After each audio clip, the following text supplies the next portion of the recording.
Hi everyone, this is Luxtos, and today I'm here to bring you another Diablo 4 leveling guide build. This time around, we're going to do Druid, more specifically, Tornado Druid. Tornado Pets leveling Druid, I should say. Because a lot of the emphasis of this build is going to be around casting Tornado, but also having a nice little army of minion to help you fight the armies of hell. So we're gonna get straight into it. It's a really fun build. I played a lot of Tornado build in the server slam, but there was a lot of tuning to the minion pet, making them a lot stronger, especially that creeper doing insane poison damage, locking everything down. Really fun build. You're gonna have wolf, you're gonna have creeper, you're gonna have ravens, and you're gonna be shooting Tornado everywhere. Once again, there's gonna be no required legendary for this build, so it's just gonna be really straightforward. So once we got that out of the way, we're going to give you a quick little overview of the skill tree here. So you're going to be using Storm Strike. You're going to have Tornado. You're going to have Earthen Bulwak as your main defensive layer. And then you're going to have your Wolf. You're going to have your Poison Creeper, Raven. And then you're going to have a ton of passives that are going to make your life really easier. As you can see, you're not even going to be using an ultimate. It's just going to be straight up a bunch of passive that are going to make you do more damage and heal yourself, be more tanky. Really fun build. So instead of just letting you guys sit here with this entire skill tree, I'm going to build it 1 point at a time for you. And we're going to be able to see like around what level you're trying to obtain what specifically, right? So I have my notes here to the side, so I'm going to be looking over a little bit just to make sure. Nothing here is set in stone. This is simply suggestion that I'm giving you on what path to possibly take. Everything is going to depend on how things feel. Depending on if you get lucky with legendaries, if you go farm your proper aspect Codex legendary, if you upgrade properly your gear, you might feel more tanky, or you might feel like you're not doing enough damage or doing too much damage. You want to balance those things. So if anything kill you, and you're having problems surviving, then make sure that you can diverge a little bit from my suggestion and maybe hit different passive node in different order to increase your survivability a little bit. So that's going to be a good point. So this is just a general guideline. You don't have to follow it point by point, but even if you do, you should be doing pretty well. So we're going to start off with Storm Strike here. Storm Strike is simply one of the strongest generator in the entire game. Probably it's really good because not only is it the strongest generator here in terms of how much spirit you'll obtain, it is equal with Maul, but in any other cases, this is the only other 14 spirit generator you get. Not only that, you get free 25% damage reduction. So no matter what build you go, whether it's elemental, bear, wolf, it doesn't matter. You should be using Storm Strike. Obviously, there's going to be different build later on where Claw can also cast Storm Strike with specific unique, and there's also like a bunch of other stuff that you can do with depending on what like legendary or unique you equip later in the game. But for early game without any legendary, this is just one of the best builder out there. Not only does it hit more than one enemy, it generates a lot, hit more than one enemy, and gives you free damage reduction. And if it wasn't enough, you'll also get vulnerable for free out of this skill, which is really good. So we're going to start things off with 2 points here. So I always go Storm Strike and then Enhanced Storm Strike. And then this unlock your core skill. So we're going to want to go in Tornado here. We're going to want to go in Enhanced Tornado. And then we're going to want to go in Raging Tornado. So the vulnerability aspect of this spec is a little bit random, I would say. There's nothing that guarantees right now getting anything. So having multiple sources of vulnerable is pretty good. So for this reason, we're also going to go back for the next level and we're going to get Fierce Storm Strike after going all the way down. So this way you're going to have more things that are going to give you vulnerable status. So you're going to have more odds of actually keeping things in a vulnerable status and doing a lot more damage. So once we go there, we unlock the row here, which allows us to get our first defensive, which is going to be Earthen Bulwark. So we're going to get that. And before progressing further, what we're actually going to do here is we're going to put all of our next points into Tornado. And the main reason that we're going to do this is as you level up, all the monsters around you are going to scale in power. They're going to level up. They're going to get stronger. And you don't want your damage to fall off because you're not necessarily going to get that much more stronger with your gear. So you want to make sure that you dump those 5 points in there. Get Tornado to hit as hard as you can, as early as possible. That's just going to help you out a lot while leveling. So this is just going to be really, really helpful to do so really early on. My next recommendation would be to get Poison Creeper. Poison Creeper is extremely strong. It does really, really good damage. And also, when you activate it, you'll actually immobilize people. So this is going to be a good defensive layer. If you have a lot of units moving towards you, CC them. They'll melt with the poison damage, and then you just throw Tornado at them. It's going to be really, really good. And then afterward, we're going to go for Wolves, and we're going to go for Ravens. So this is going to give you like a nice array of minions. And this is going to give you a nice defensive layer. So your wolf are going to be able to distract a little bit more. Your poison creeper is going to be able to lock things down. This is going to give you a nice little burst here. And the raven are going to do some nice little passive damage. And later on, they're also going to buff you, which is going to be really, really good. After this, we're going to go for Unstoppable with Bulwark, because this is going to be currently the only way that we're going to have to remove stun and get us out of CC. So we're going to get that. That's going to be pretty useful. And then we're going to go for Enhance Poison Creeper. So it makes it so that everything is going to get stun a little bit longer. And then you're going to go for Ferocious Poison Creeper. So this is going to increase the poison duration. Like I said, this thing is going to do massive amount of damage. We're eventually going to get 5 point into this. This is going to be your saving grace while leveling. Because Druid is a little bit slow while leveling. Well, one of the things that will carry it early game is going to be the minions. It's going to be really important to use this Poison Creeper. You're going to see every time you press that button every 20 seconds, everything on the screen is going to melt. It is really, really strong. So don't forget to use it. So we're going to go for that for the extra damage here with the bigger poison. And then we're going to go for Enhance Wolf so they can do a little bit more damage. And also we're going to go for Ferocious Wolf. So that's going to be really, really good. This is going to allow you to get a little bit more Fortify, and it's going to make it so that you're going to take less damage, which is also good.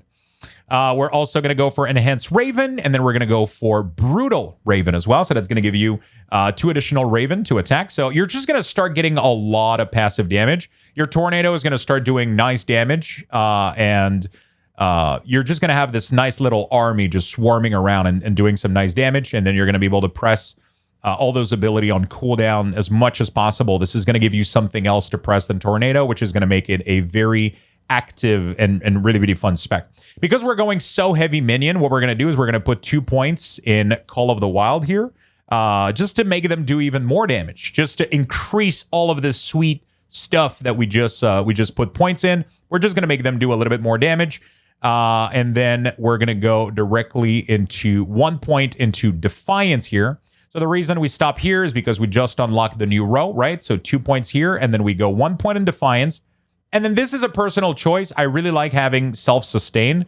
So for this reason, I put 3 points in Circle of Life. If you're not having issue with self-sustain, feel free to put those points anywhere else. If you want to do more damage, if you feel like you're not killing things fast enough, you can increase your nature damage against Elite. Or you can only put 1 point and then go further into Resonance, which we're going to get later on. So there you go. So I choose to put this here. It allows me to use my potion a little bit less or become less dependent on it, especially in early game. And this just feels kind of nice. You just get some nice passive healing, and I kind of like it. And then we are going to go for... there we go. Let me just look for it. Heart of the Wild. So Heart of the Wild, this is just going to help us to unlock here Abundance. So we're going to want to go for Abundance here. This is going to allow us to generate a little bit more. So this is going to be 18% spirit, 18% more spirit on this. So that's going to make it generate a little bit more, 16 point something, almost 17, I think, on Storm Strike. So it's just going to make it a little bit easier for you to get your Tornado out. So that's going to be really, really good. Actually, we're only going to be putting 2 points here, and we're going to be saving 1. So we're going to do 12% for now. And then we're going to do also, we got to do in 8th Earthen Bulwark. So this is going to make it so that, I mean, this is pretty much, you can put like a 3rd point here if you want. This is just like a little list that I have. I made some decisions early on, and we're just following it along here. But pretty much before this, you were supposed to put your point into Innate Bulwark. This is going to allow you to pretty much have your Earthen Bulwak explode in damage with its barrier. It's just free damage. It's pretty neat. If you want to be a little bit more tanky and you feel like you're dying, feel free to swap to the Fortify one as well. That's going to be really, really good. I kind of like a little bit more damage, so we're going to go with here. You're going to be pretty close to everything anyway with Tornado, and it's going to be pretty good here. And then we're going to go back and put the 2 points that we were supposed to put in Abundance right here. And then we got to go in Ancestral Fortitude. We're going to put 2 points here. We're going to go get a quick 10% non-physical resistance. Really, really good. The reason we stop at 2 is that we just unlocked Perfect Storm, which is going to be our final mastery, which is going to give us or storm skill that you cast, grant 1 spirit and deal increased damage when damaging something that is vulnerable, immobilized, or slowed. So that's going to be really, really cool. You're going to get your vulnerable very easily. You're going to get your immobilized from Poison Creeper. And later on, we can even put point into Neurotoxin over here. So we're actually going to do this right now. We're going to go for 1 more point into Ancestral Fortitude here. There we go. We're going to go 1 more point in here. Just making sure.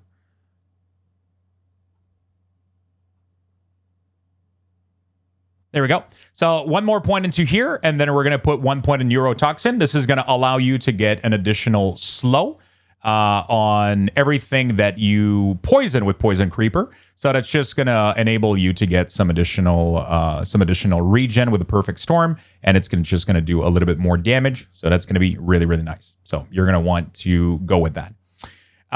Next thing that we're going to go with is going to be Envenom. So Envenom is going to increase the damage of that Poison Creeper. Like I'm telling you, this guy is doing massive amount of damage.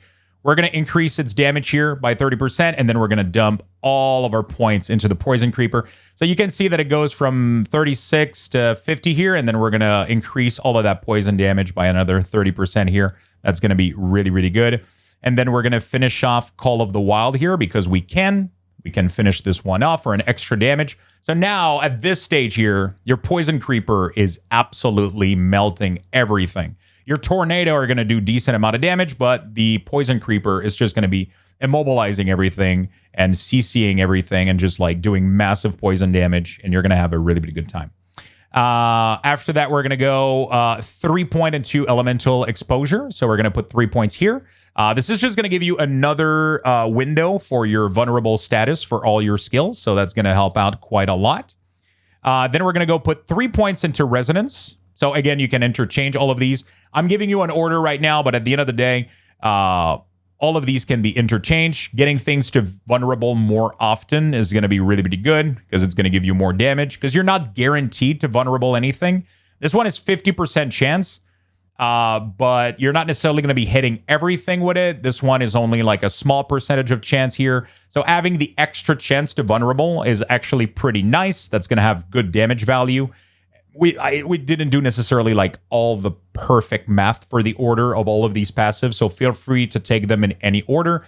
But we're going to put 3 points here in Resonance. We're going to finish off Defiance here, and then we're going to go for Wild Impulse. There we go, which I think is right here. We're going to put 3 points on Wild Impulse. We're going to finish also Abundance here, get a little bit more regen. And then we're going to get Defensive Posture, 2 points in here. This is going to increase the amount of Fortify that you get from all sources.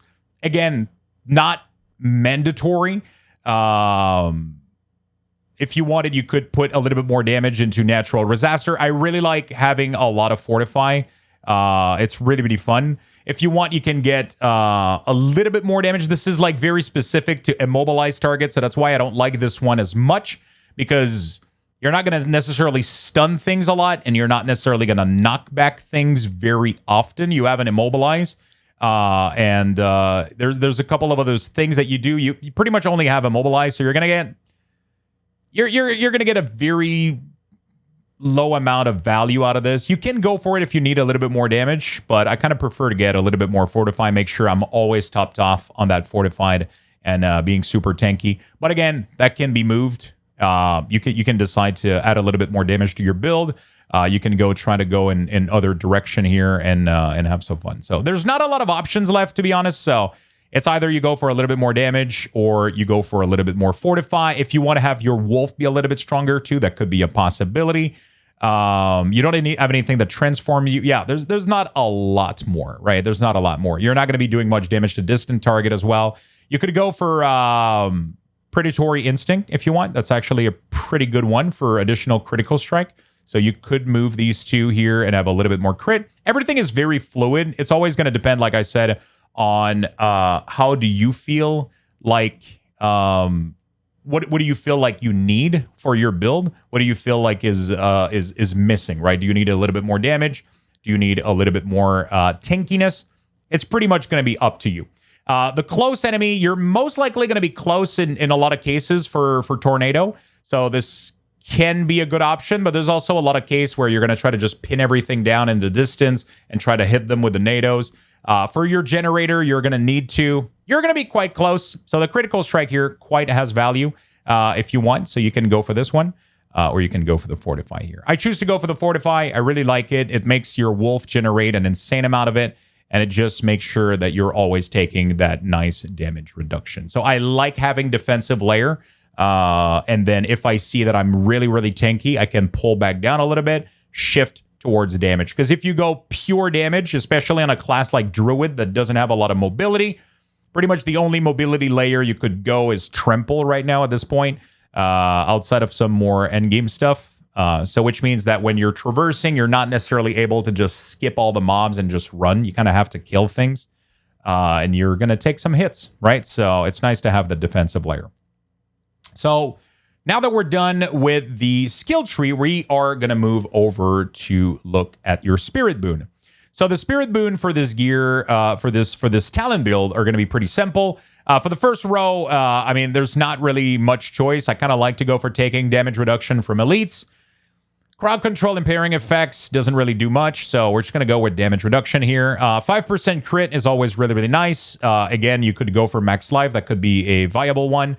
While leveling, you're not necessarily going to have that much crit, so getting raw critical strike is going to be better usually than critical strike damage. Then here we're going to go for pack leader. So this is going to be really, really, really nice. You're going to want to crit because it's going to reset the cooldown of your companion skill, which means you're going to be able to use the creeper more often, the wolf more often, and the raven. You're going to be able to use all those toggle ability. And this is going to just synergize really, really well with this. And I think you're going to get good value out of this. And then we're going to go for this one here. This one can be really, really cool. This is quite interesting. Okay, so you can go for a little bit more damage with overload here, which is really, really nice. The other two don't really matter because you don't use an ultimate here, so you don't need to use Calm before the storm. And you're not going to shapeshift. So it's pretty much going to come down to this. Either you do this really, really cool thing where every 10th kill cause your next skill to overpower. And if you remember, we are using Earthen Bulwak, which when it depletes will explode and do earth damage pretty much to every minion around you for the barrier bonus. And it's going to do pretty good damage. And because that's the only ability that does earth skill, that is considered an earth skill, it should technically trigger the Obsidian Slam Overpower, which means that pretty much every time it explodes, if you're killing stuff, it's just going to give you this massive overpower burst that's just going to explode on everything because nothing else can trigger it, right? The other option here is dealing lightning damage as a 20% chance to cause the target to emit static discharge, dealing 20% lightning damage to surrounding enemy. So that can be triggered if you want. That could be triggered with Storm Strike here, but I kind of like the Obsidian Slam, so we can go and keep this one in. But feel free to experiment. If you want something else here, you can always go with the Overload. But this one is really, really fun. It's going to give you that nice little burst on demand with the Earthen Bulwak here. So that's going to be really, really fun. After that, we're going to cover the legendaries and the gem real quick. That's going to be pretty straightforward. So Aspect of Disobedience, we're going to be using this. Again, every single legendary that you can see here is an aspect from the Codex that you can get from a dungeon. So none of this is going to be random drop that you're going to have to pray that you end up getting. All of this is something that you will be able to obtain directly from either completing the campaign or completing a specific dungeon. Makes it really easy to navigate, right? And really easy to prepare yourself for these kind of things. So Aspect of Disobedience, just raw armor, really, really good. I like it. There's just nothing else to say about it. It's just free armor. I use it almost on every class. Then we're going to go for Aspect of Might, which is going to give you free damage reduction every time you use Storm Strike. That's pretty good. I use it on every class as well, almost. Attacking enemy with a basic skill, increase the damage of your next core skill. So you pretty much Storm Strike, you get more damage on Tornado. Everybody's happy. It's called Aspect of the Expectant, so you're going to get this one. Really, really good. Aspect of the Protector, when damaging an elite, you get a free barrier. Why not? You become more tanky. A looting aspect, really, really good to have. Every time you get crowd control, if you become injured during a crowd control, it allows you to escape and gives you unstoppable. I use this on pretty much every build that doesn't have a really, really good on-demand unstoppable. Because Bulwark is going to be used on cooldown to mitigate damage, you're not going to be able to keep it just for those stun situation. And because we're not running Trample, this is just a really good alternative. And it's really easy. You get it in the first zone. So that's going to be nice. Then we're going to go for Aspect of Mending Stone. This is really, really neat. We're not going to be able to trigger the second part of this, but just pretty much just increase the duration of Earthen Bulwak by 6 seconds. So instead of having Earthen Bulwark last 3 seconds, it will last 9 with a 16-second cooldown. So there's only going to be a 7-second window where you don't have an Earthen Bulwark. Obviously, unless you take massive amount of damage and it falls off, it's going to be really, really nice. It's just going to give you this nice 9-second Bulwark, going to make you very tanky. It's going to allow you also to ramp up some kills. And then when it explodes with Overpower, it's just going to dish nice amount of damage. It's going to be really, really fun. It's going to be really good. More resources when you crowd control an enemy. That's really, really, really nice. You always want more spirit, especially when you're leveling. So Aspect of the Umbral. And then Shepherd Aspect is really good. Core skill, deal an additional damage for each active companion. Because you have a lot of companion, you have all of them, actually. You will be dishing out some free damage. So 3 times 8%. That's going to be pretty nice. That's going to be a nice little legendary. So that's going to be really, really good. And that's going to be it. As you can see, we don't have a weapon legendary, and there's a very easy answer to this. Weapon damage is extremely important. It will give you a massive amount of scaling on your build and on your damage. Because of that, I don't recommend aspecting a legendary to your weapon because you're going to want to replace it very often. Probably every level or so. You're going to try to upgrade that weapon, try to get new version of it. You can even go to the blacksmith and upgrade it if you want to find a really, really good one. It's going to allow you to keep it for a little bit longer, and it's going to allow you to level that much faster and be that much more efficient. If you keep aspecting the weapon, you're going to lose all your gold, and then you're going to get to max level. You're going to be out of gold. You're not going to be able to craft, respec, do anything. So I recommend that you don't do that. Every piece of gear here can be kept for quite a wide array of range, right? You could keep most of your gear for 5 to 10 level easily because it won't matter too much, but you can't let your weapon lag behind. That's going to be very, very, very important.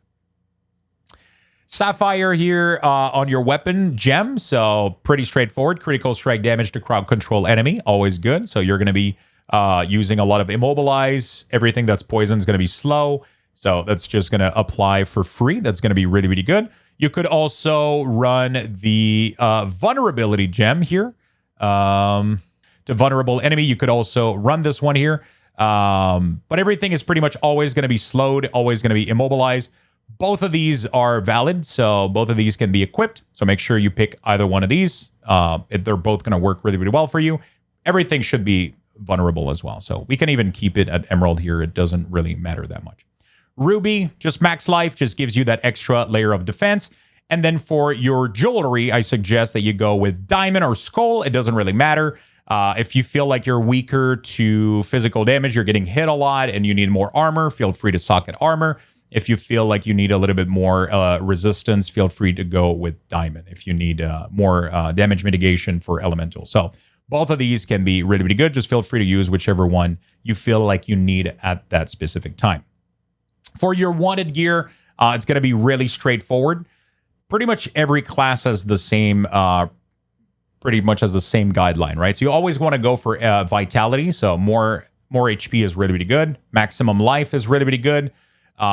Close damage is going to be good. You can even go for distant damage, but I think I would keep it for close damage.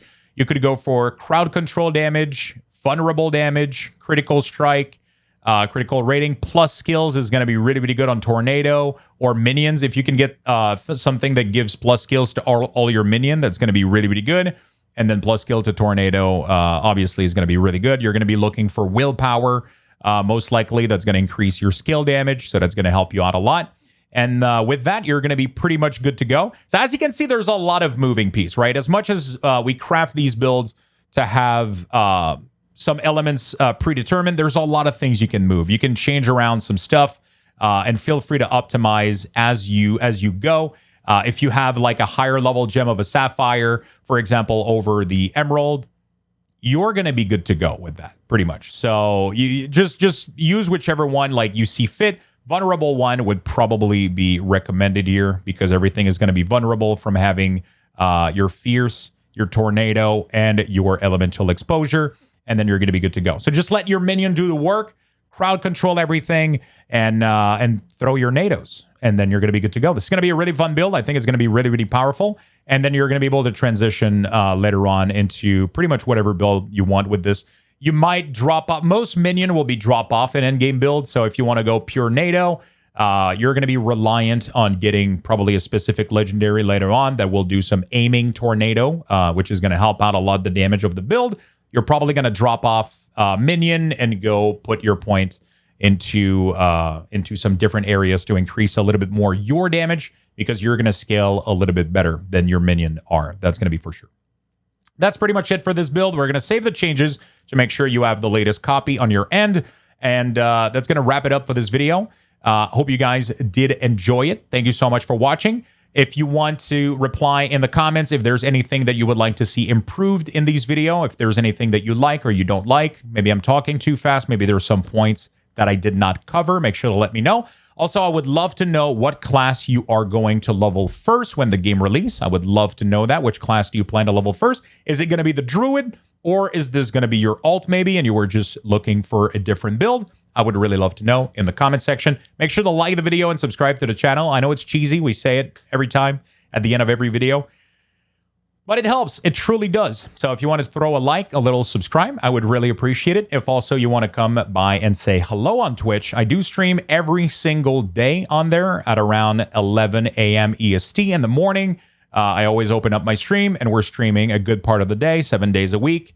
We plan on playing Diablo for a really long time. We're going to do a lot of content, lots of guides, and it's going to be really, really good. I'm also going to be eligible for the Support a Streamer horse drop that is going to be happening in a couple days here, and we're going to have drops as well and all the good stuff. So if you want to come hang out, watch, and claim all of that stuff, that will be awesome. Until then, I hope to see you in the comment section on Twitch or in the world of Sanctuary. Bye-bye, everybody.